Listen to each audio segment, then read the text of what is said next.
The phone lay in pieces at my feet, glass scattered across the hardwood like tiny diamonds catching the afternoon light.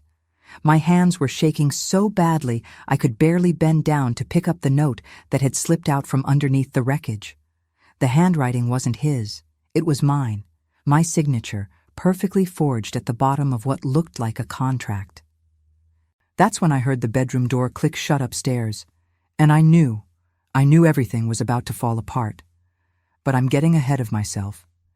Let me take you back 3 months, to when I still believed I had a marriage worth saving. We lived in a quiet neighborhood in Phoenix, the kind of place where everyone waves from their porch and you know your neighbors by name. I'd always thought of our ranch-style house as a sanctuary, with its terracotta roof tiles and the carefully tended desert garden out front. My husband, Mark, and I had built a life there over 15 years. Or at least, that's what I told myself every morning when I made his coffee exactly the way he liked it. 2 sugars, a splash of cream, never stirred. He said stirring ruined the layers. I learned not to stir. The funny thing about manipulation is that it doesn't announce itself. There's no billboard that says, "Warning, you're about to lose yourself." It starts small. A suggestion here, a criticism there, always wrapped in concern. Mark had a way of making every suggestion sound reasonable. When he said I should quit my job at the elementary school to focus on our home, it made sense. We didn't need the money, he said. And wouldn't it be nice if I had time to really take care of things? I loved teaching, loved the kids who'd run up to hug me at drop-off, but I also loved the idea of being a good wife. So I quit. That was 6 years ago. 6 years of slowly shrinking my world down to the square footage of our house. I stopped calling friends because Mark would get quiet and distant when I came home from lunch dates. I stopped visiting my sister in Tucson because he'd act hurt that I'd rather spend weekends away than with him. And I believed, God, I actually believed, that I was making these choices, that I was prioritizing my marriage, that this was what love looked like. You're probably screaming at your screen right now, telling me to wake up. Trust me, I wish I could go back and shake that woman I used to be. But here's what nobody tells you about emotional manipulation. It's like carbon monoxide poisoning. You don't realize you're suffocating until you're already unconscious. The joint account started bothering me about 2 years in. Not enough to do anything about it, but enough that I'd notice the odd withdrawal here and there. $500 for business expenses. $1,000 for investment opportunities. Mark worked in commercial real estate, so these things seemed normal. He'd pat my hand when I asked about it, call me his little worrier, and explain it in a way that made me feel stupid for questioning. The subtext was always there. You don't understand business, you don't understand money, you don't understand anything beyond this house. So I stopped asking. I made dinner every night at 6. I kept the house immaculate. I learned to read his moods like a weather forecast, adjusting my entire existence to avoid the storm clouds. When he wanted quiet, I was silent. When he wanted conversation, I performed enthusiasm. I became a ghost in my own life, haunting the spaces between his needs and my disappearing sense of self. The morning everything changed started like any other Thursday. Mark left for work at 7:30, kissing my forehead in that perfunctory way that felt more like checking a box than showing affection. I had plans to meet my old colleague Janet for coffee, one of the few friendships I'd managed to keep alive through sheer stubbornness. But Janet texted at 9, saying her daughter was sick. Could we reschedule? I should have been disappointed. Instead, I felt this strange sense of relief. I wouldn't have to explain to Mark later why I chose coffee with a friend over organizing his home office like I'd promised. I wouldn't have to see that flicker of disapproval in his eyes, the one that made my stomach drop. And that's when it hit me, standing in my kitchen with my phone in my hand. I was relieved to cancel plans that might have made me happy. What had I become? I pushed the thought away. I was good at that by then, and decided to tackle the garage. Mark had been after me for weeks to sort through the boxes from his mother's estate. She'd passed away the previous spring, and he'd inherited a storage unit full of her belongings. Most of it was junk, honestly, but there were enough sentimental items that he couldn't bring himself to sort through it. Or so he said. Looking back now, I wonder if he just wanted me busy and distracted. I was 3 boxes deep when my phone rang. Unknown number. I almost didn't answer, but something made me pick up. It was a woman's voice, professional and clipped. She was calling from a title company in Scottsdale about finalizing the paperwork on a property purchase. Could I confirm the wire transfer had gone through? My blood went cold. I think you have the wrong number. A pause. Is this Sarah Mitchell, the co-owner of the property at 4756 East Camelback Road? I'd never heard of that address in my life. There must be some mistake. Another pause, longer this time. Mrs. Mitchell, your signature is on all the documents. The earnest money was deposited last month from your joint account. Is there a problem? I don't remember what I said to get off that call. My hands were shaking so hard I had to sit down on the concrete garage floor, surrounded by dead woman's belongings and the wreckage of my own stupidity. Because I knew, suddenly and absolutely, that Mark had forged my signature, that the business expenses weren't expenses at all, that I'd been funding his secret real estate deals while he controlled every other aspect of my financial life. I wanted to scream. I wanted to throw up. Instead, I very calmly walked into the house, got my laptop from the bedroom, and logged into our bank account, the one I hadn't checked in months because Mark handled all that financial stuff. The statement loaded slowly, each line item appearing like evidence at a crime scene, withdrawals, transfers, amounts that made my vision blur. Tens of thousands of dollars moved systematically over the past 18 months into accounts I didn't recognize. Have you ever felt the exact moment your life splits in two? The before and after? I was living it. Everything I'd believed about my marriage, about my husband, about myself, it was all built on sand, and the tide was coming in fast. I heard his car pull into the driveway at noon. He never came home for lunch. My heart started hammering against my ribs. I closed the laptop, shoved it under a couch cushion, and tried to arrange my face into something normal. The front door opened. Sarah? His voice had that edge to it, the one that meant something was wrong. Why aren't you answering your phone? I looked down. My phone was still in my hand. 3 missed calls from Mark. Sorry, I was in the garage, didn't hear it. He crossed the room faster than I expected, grabbed my phone from my hand, and before I could react, threw it against the wall. It exploded on impact, pieces skittering across the floor. We both stood there, frozen, staring at the destruction. Then Mark bent down, picked up something from the debris, and went pale. It was a printed email from the title company, confirming the property purchase, with my forged signature highlighted in yellow where I'd marked it that morning, trying to make sense of the loops and curves that looked like my handwriting but weren't. The email must have been in my phone case. I'd printed it from my laptop earlier and forgotten about it. Sarah. His voice was different now, pleading. Let me explain. But I was done listening. I looked at the shattered phone, at the contract in his hand, at this man I'd given 15 years of my life to, and something inside me simply shut down, not with anger, not with grief, with cold, crystalline clarity. Get out of my house. He tried to argue. He tried to explain. He reached for me, and I stepped back so fast I stumbled into the coffee table. Don't touch me. Get out. Sarah, please, you don't understand. I understand that you've been stealing from me. I understand that you've been forging my signature. I understand that I've been funding your secret business ventures while you nickel and dime me about grocery costs.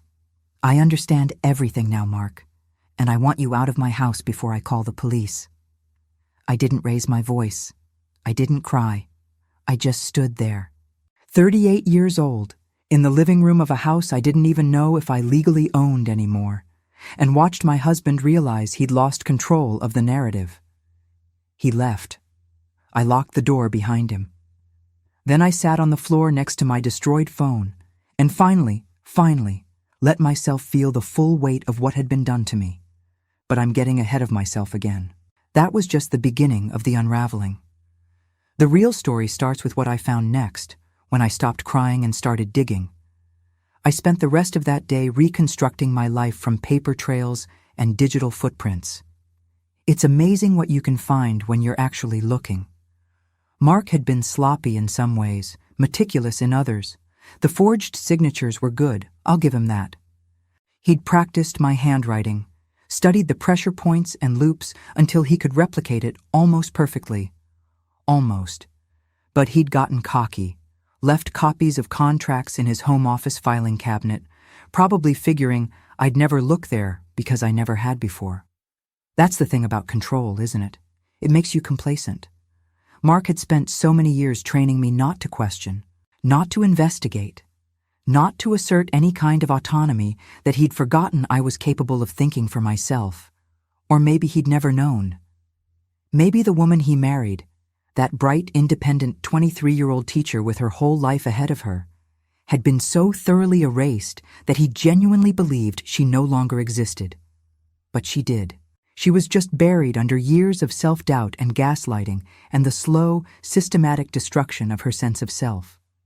I found property deeds, investment contracts, loan applications, all with my signature, none with my knowledge. The magnitude of it was staggering. Mark hadn't just been siphoning money from our joint account. He'd been building an empire on my forged consent. Properties in Scottsdale, Tempe, even one in Flagstaff. Business partnerships I'd never heard of. A web of financial entanglements that would take months to untangle.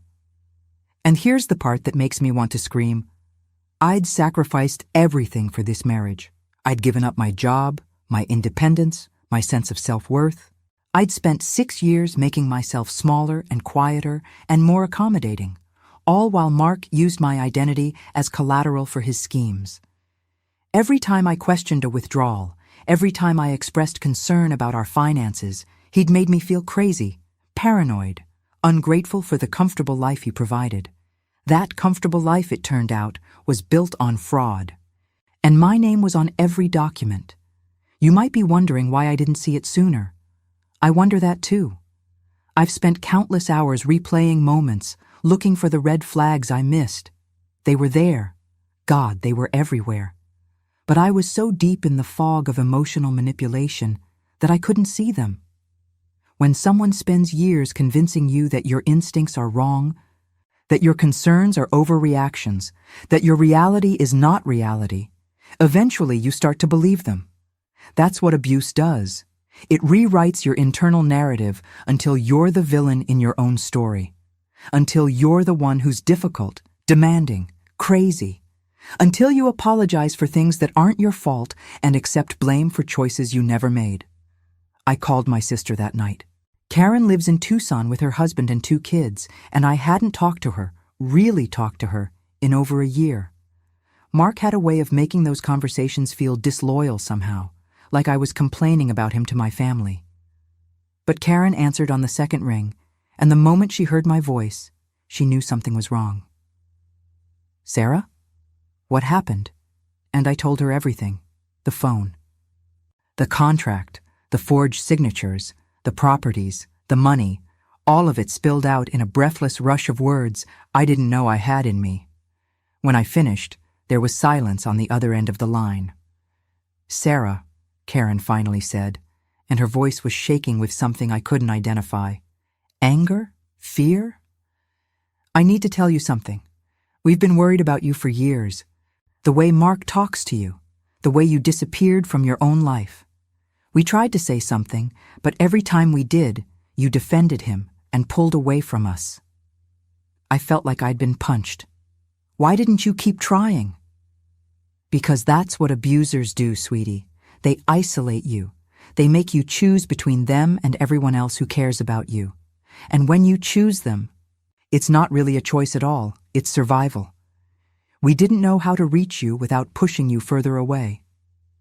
Later, I would learn that Karen had done research on emotional abuse, that she'd recognized the patterns years before I did, that the whole family had been watching me disappear and feeling helpless to stop it. But in that moment, all I could feel was the crushing weight of my own blindness. How many chances had I missed? How many warnings had I ignored? Karen drove up the next morning. She took one look at me. I probably looked like hell. I hadn't slept or showered, and pulled me into a hug so tight I could barely breathe. Then she rolled up her sleeves and helped me start documenting everything.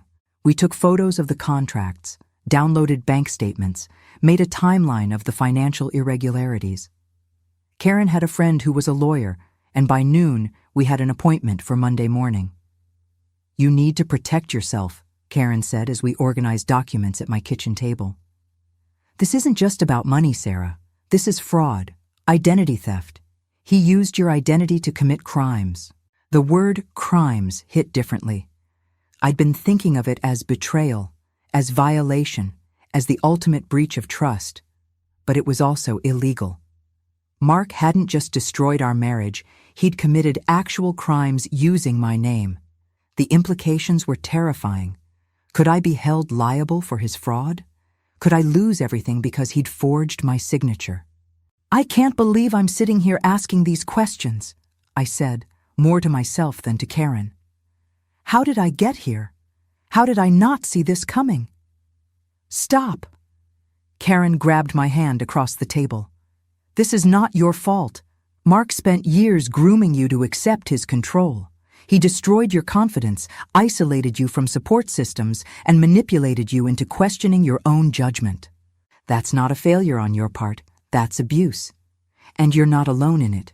Research shows that in 55% of financial abuse cases, there's also emotional abuse involved. It's a pattern. You're not the first woman to find herself here, and you won't be the last." That statistic should have made me feel better, like I was part of something bigger than my own stupidity.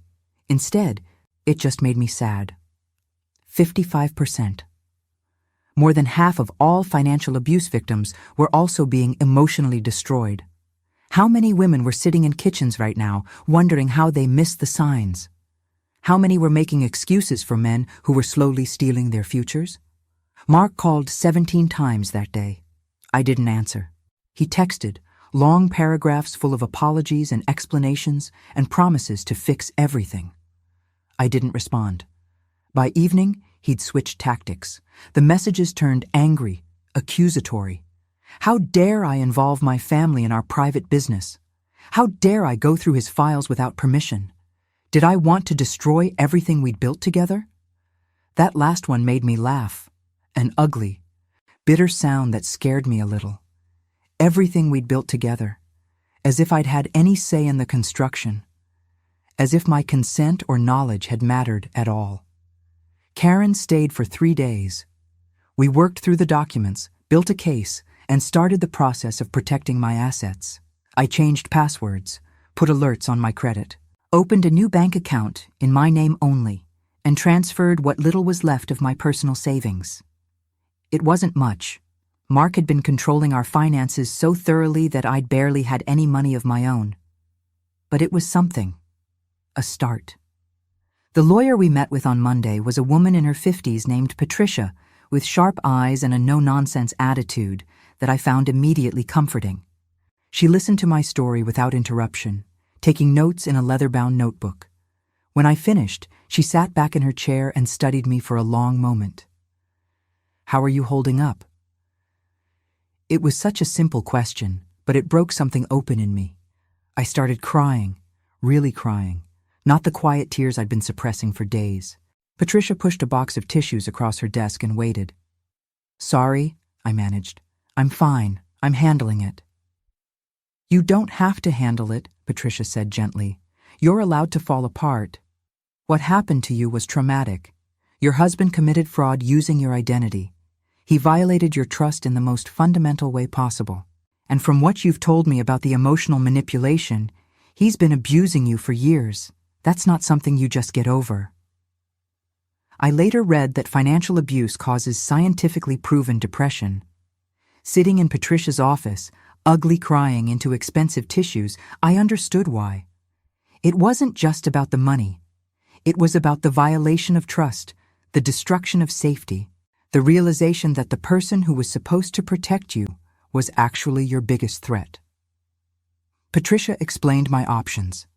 I could file for divorce and sue for fraud. I could press criminal charges for identity theft and forgery. I could do both. Each path had its complications and risks. The properties Mark had purchased with forged documents might need to be sold.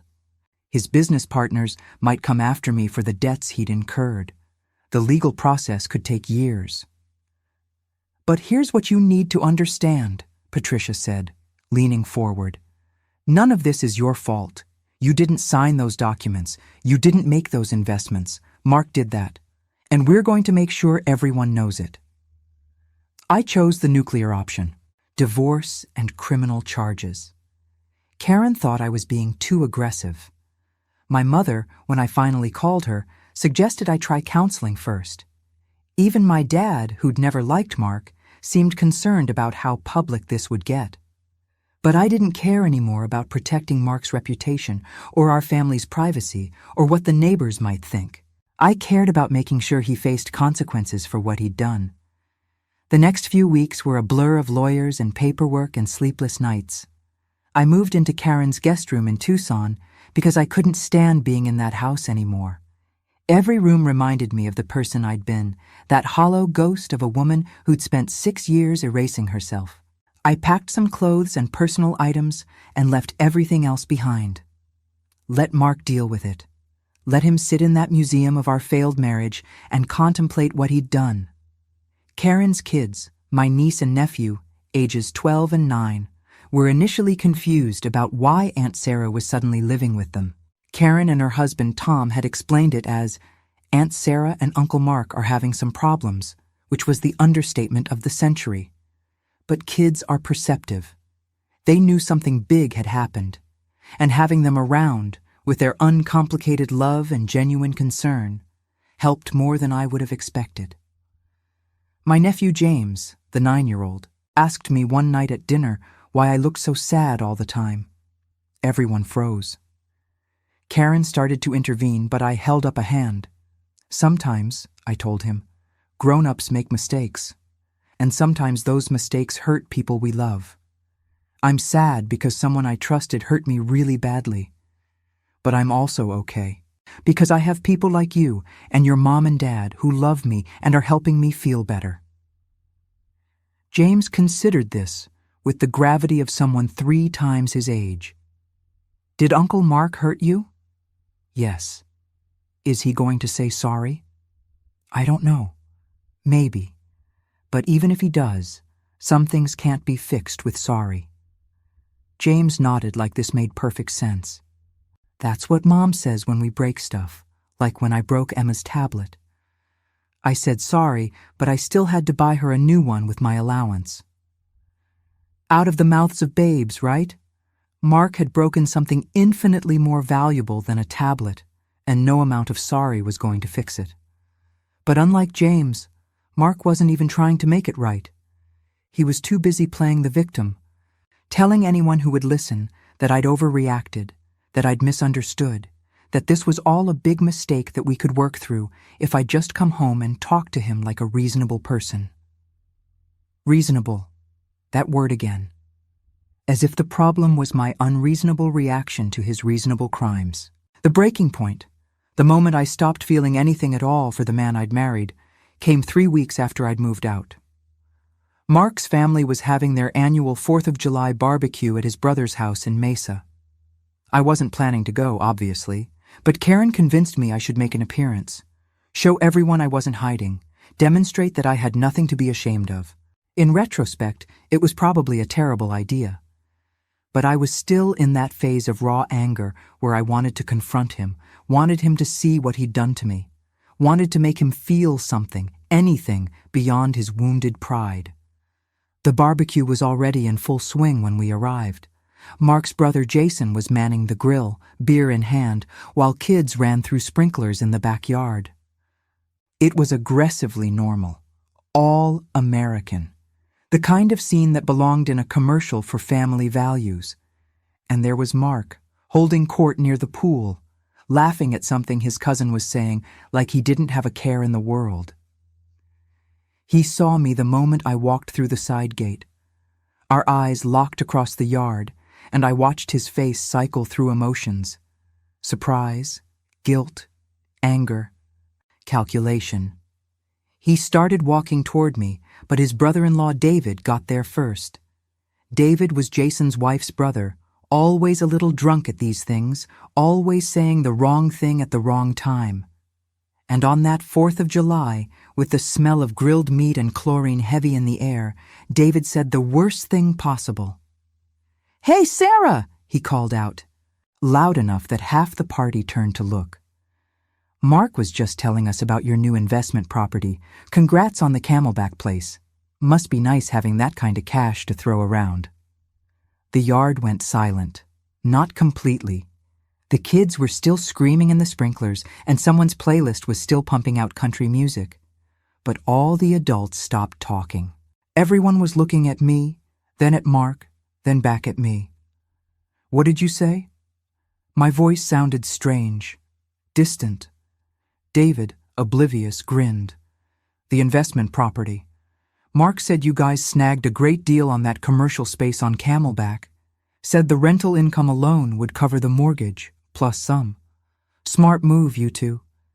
Jason and I have been talking about getting into real estate. But we can never agree on—" "I didn't buy any property," I interrupted. "I didn't know anything about any property on Camelback Road until 2 weeks ago when a title company called me asking about a wire transfer." "You could have heard a pin drop." David's grin faltered. He looked at Mark, who'd gone absolutely white. "But Mark said—" "Mark forged my signature and used money from our joint account to fund an investment I never agreed to. He's been doing it for over a year. That's why I left him. That's why I filed for divorce. And that's why I filed criminal charges for fraud and identity theft." I said it calmly, clearly, loudly enough that everyone could hear. I watched the shock ripple through the gathering. Jason nearly dropped his spatula, Mark's mother actually gasped, and David just stood there with his mouth hanging open like a fish. Mark tried to speak. "Sarah, you're making this sound." "I'm making it sound like exactly what it is," I cut him off. "Fraud, theft, betrayal. Choose whichever word you want. But stop pretending this is some kind of misunderstanding. You stole from me, Mark. You forged my signature. You lied to me for years, and you used my identity to commit crimes. And now you're standing here at a family barbecue acting like the victim?" His mother rushed over, trying to play peacemaker. "Sarah, sweetheart, surely there's been some miscommunication." "No," I said firmly. "There hasn't been. Ask your son about the 6 properties he purchased without my knowledge or consent. Ask him about the $50,000 he transferred to a business account I'd never heard of. Ask him about the contracts he forged my signature on. Go ahead, ask him." Everyone looked at Mark. He opened his mouth, closed it, opened it again, and then, in a move that perfectly captured his character, he tried to turn it back on me. "You have no idea what kind of pressure I've been under," he started. "The stress of trying to build a future for us, of trying to make smart investments." "By committing fraud?" Karen stepped up beside me. "By destroying your wife's financial security and mental health? That's your defense." Mark's face twisted into something ugly. "This is why I didn't tell you," he snarled, looking at me. "Because you don't understand business. You don't understand risk. You would have said no to everything, and we'd still be living paycheck to paycheck while everyone else gets ahead." There it was, the mask finally, completely off. In front of his entire family, Mark revealed what he really thought of me. Too stupid to understand, too cautious to take risks, too much of an obstacle to his ambitions.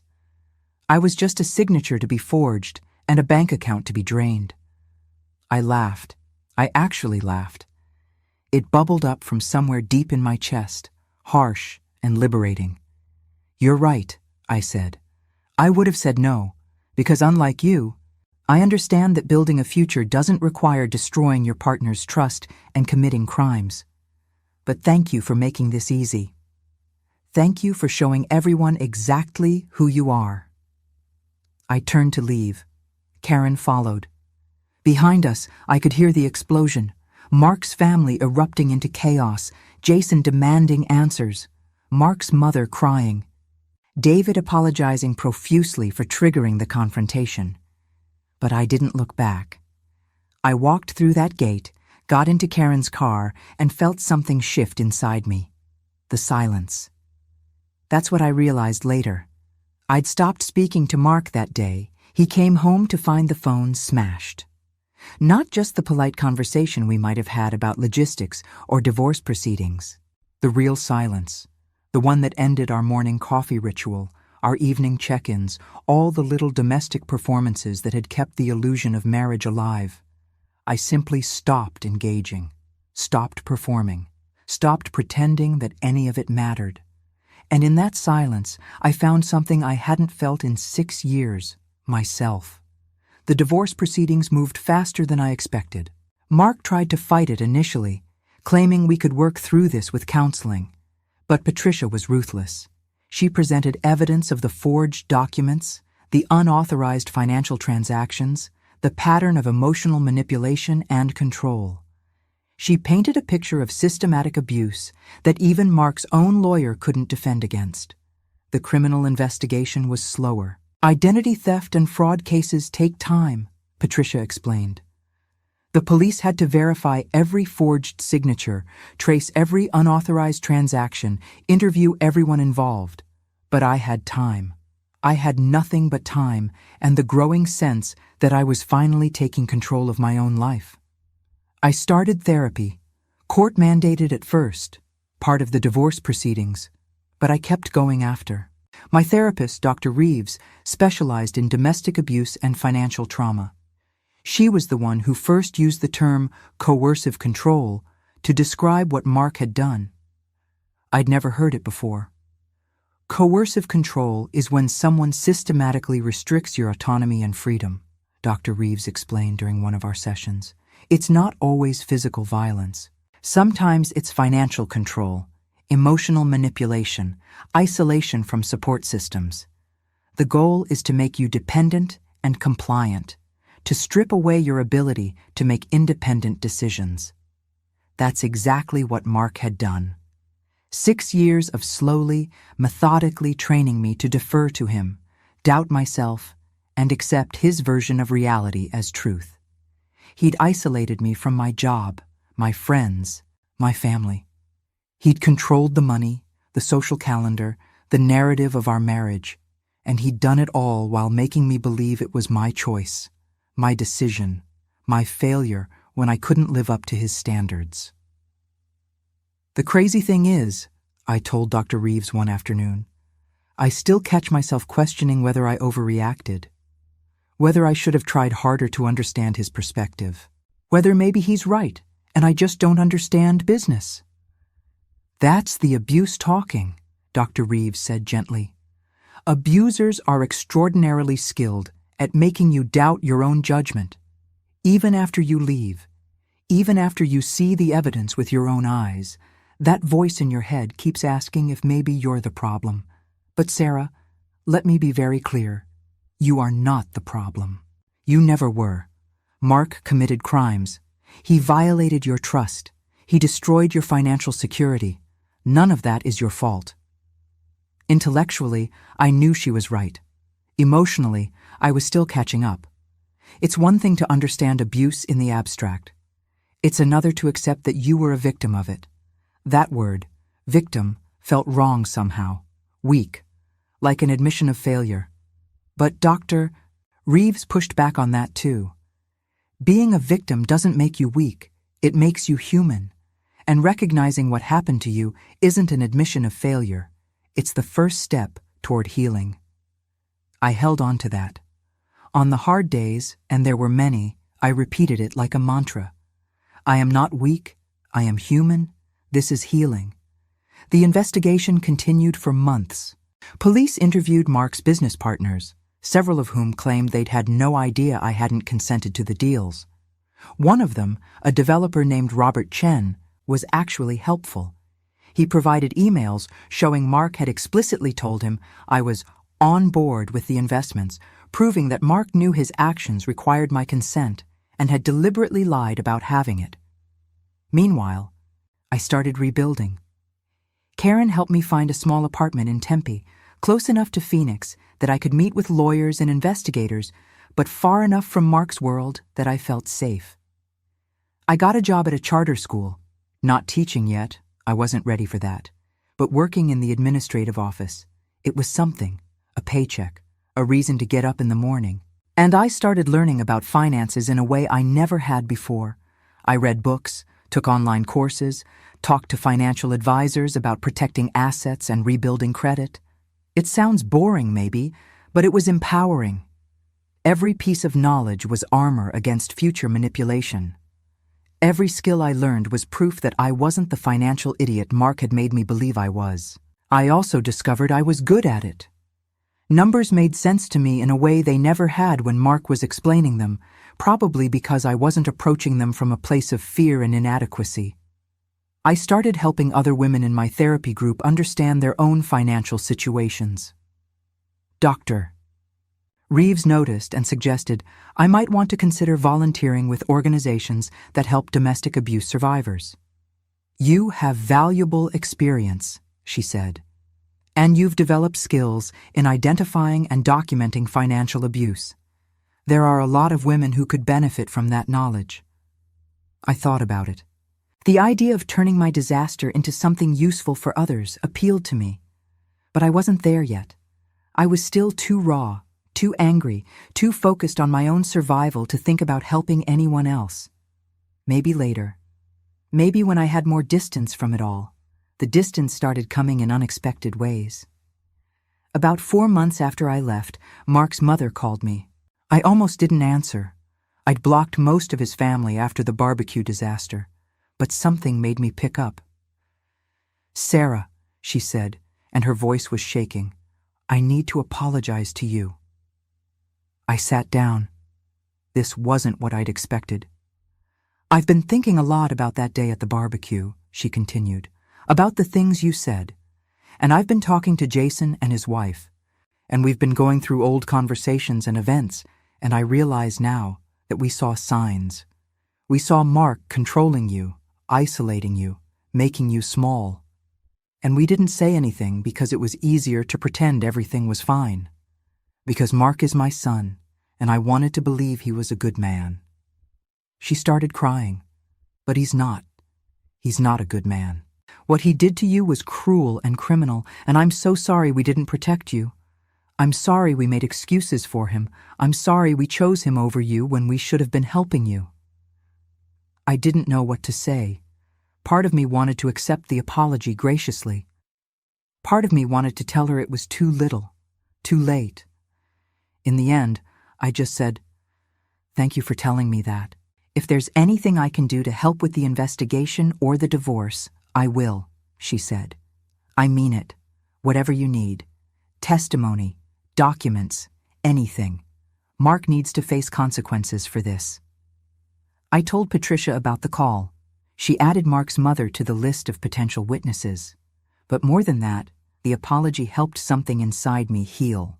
It validated my experience in a way that police reports and lawyer letters couldn't. Mark's own mother believed me. Mark's own family was turning on him. The momentum was shifting. The criminal charges came through in late September. The district attorney filed multiple counts of fraud, identity theft, and forgery. Mark was arrested at his office, which I found grimly satisfying. Let his colleagues see him in handcuffs. Let his business partners understand exactly what kind of man they'd been working with. He posted bail immediately. His parents, despite their newfound support for me, still loved their son.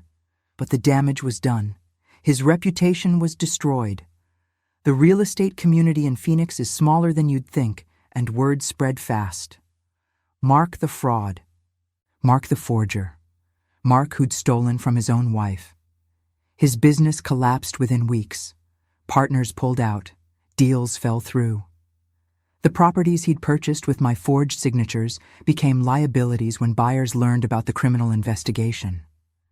Everything he'd built, All those smart investments he'd been so proud of came crashing down. And I felt nothing. Not satisfaction. Not vindication. Just a hollow sort of emptiness where anger used to live.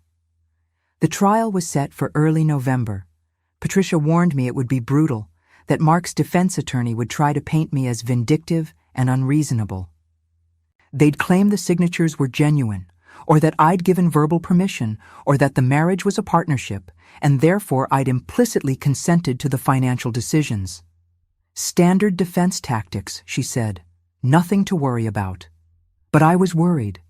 Not about the outcome, the evidence was overwhelming, but about having to face Mark in court, about having to relive the betrayal in front of strangers, about being cross-examined by lawyers who'd try to twist my words and make me doubt my own reality again. Dr. Reeves coached me through it.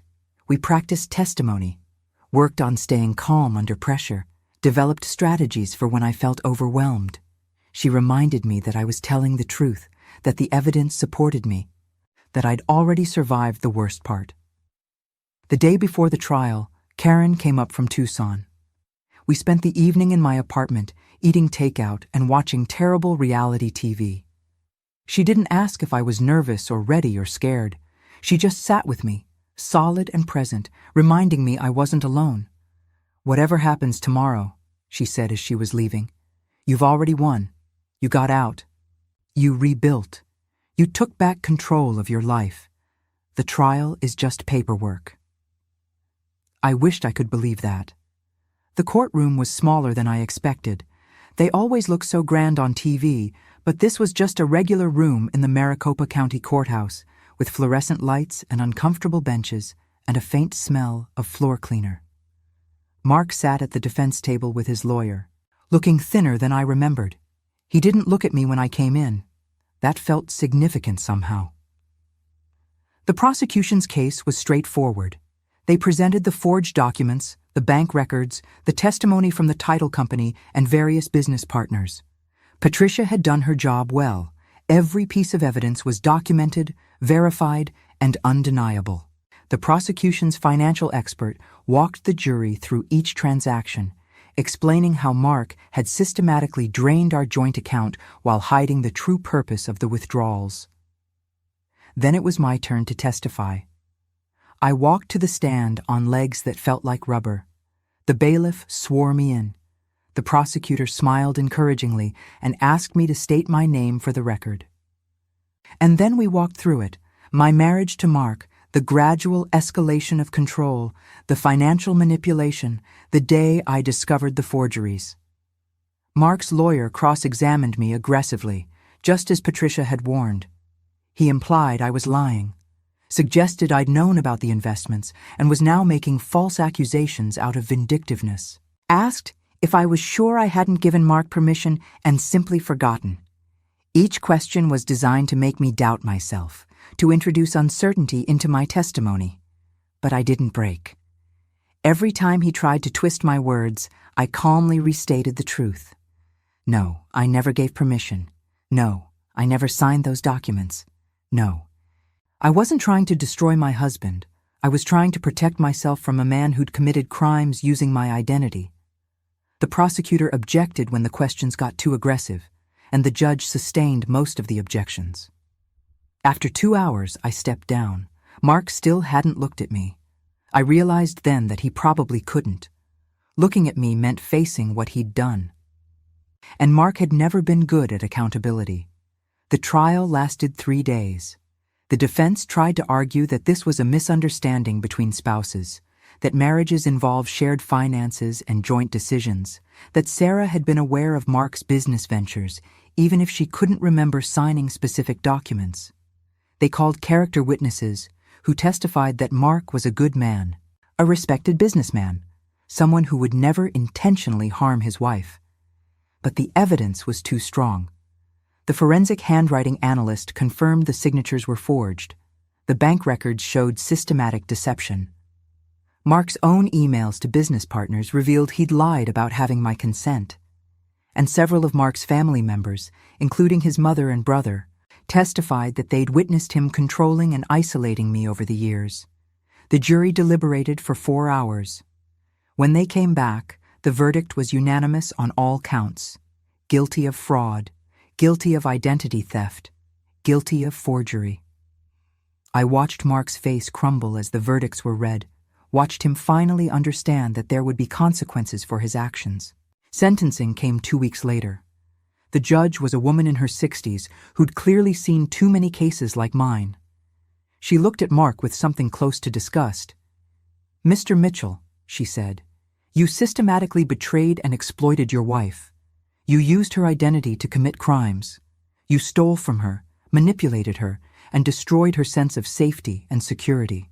The harm you caused goes far beyond financial.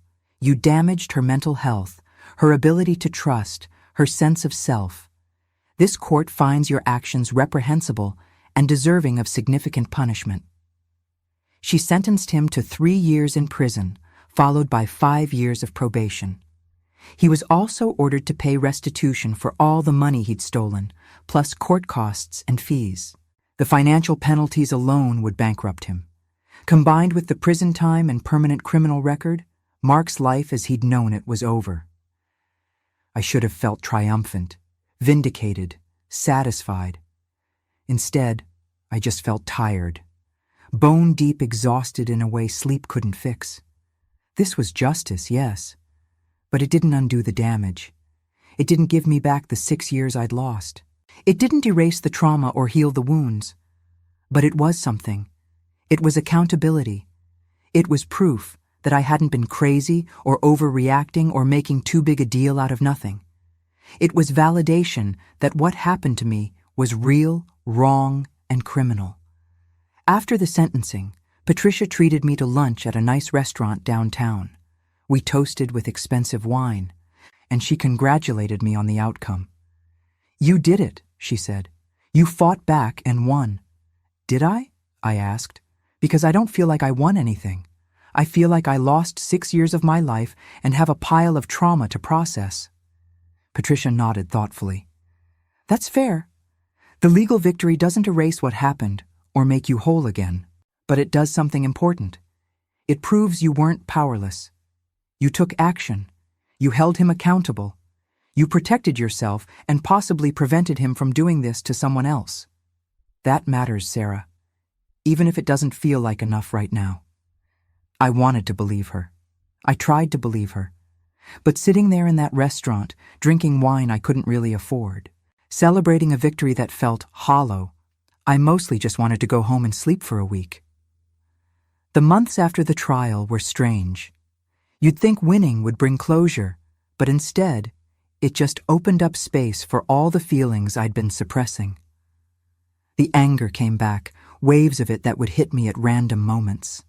The grief followed. Mourning not just the marriage, but the person I'd been before Mark, the bright young teacher who'd believed in love and partnership and building a life together. Dr. Reeves said it was normal. "You've been in survival mode," she explained. "During the investigation and trial, your brain was focused on getting through it. Now that the external crisis is over, your body finally feels safe enough to process the trauma. It's going to get worse before it gets better." She was right. I had nightmares. Panic attacks in grocery stores when I'd see someone who looked like Mark. Days where I couldn't get out of bed because the weight of everything was too heavy. Karen came up on weekends to check on me, and Tom started calling me every few days just to chat, making sure I was okay. But I also had good days. Days where I woke up and remembered I didn't have to ask anyone's permission to make coffee the way I liked it. Days where I made decisions, small ones, like what to have for dinner or whether to go for a walk, and felt a quiet thrill of autonomy. Days where I caught myself smiling at something stupid on TV and realized I was healing, slowly, in fits and starts. I started teaching again that spring. Just one class at first, 3rd grade English, but it felt like coming home. The kids didn't know anything about my story or my trauma. To them, I was just Ms. Mitchell, the nice teacher who let them choose their own books for reading time and always had granola bars for kids who forgot lunch. Being around them, their uncomplicated joy and resilience and capacity for growth, reminded me that healing was possible. I also started volunteering with the organization Dr. Reeves had mentioned months earlier. They helped domestic abuse survivors navigate the financial and legal aftermath of leaving. I led workshops on identifying financial abuse, protecting assets, and rebuilding credit. I shared my story, not all of it, not the painful details, but enough that other women could see themselves in it and know they weren't alone. One woman came up to me after a workshop, tears streaming down her face. "My husband does all of this," she said. "The control, the isolation, the secret accounts. I thought I was going crazy. I thought it was my fault for not understanding finances. But you just described my life." I gave her resources, connected her with lawyers and therapists, helped her start documenting the abuse and planning her exit. And in helping her, I found something I'd lost in Mark's house: purpose. The ability to turn my pain into something useful, to prevent other women from losing as many years as I had. I moved into a bigger apartment that summer, 2 bedrooms, enough space for my niece and nephew to visit and stay the night. I bought furniture, not expensive stuff, just basic pieces from IKEA and Target. But every item was mine. Chosen by me, paid for with money I'd earned, arranged in ways that made me happy. I painted the walls colors Mark would have hated. I hung artwork I liked. I created a space that felt like mine. Karen came up to help me decorate.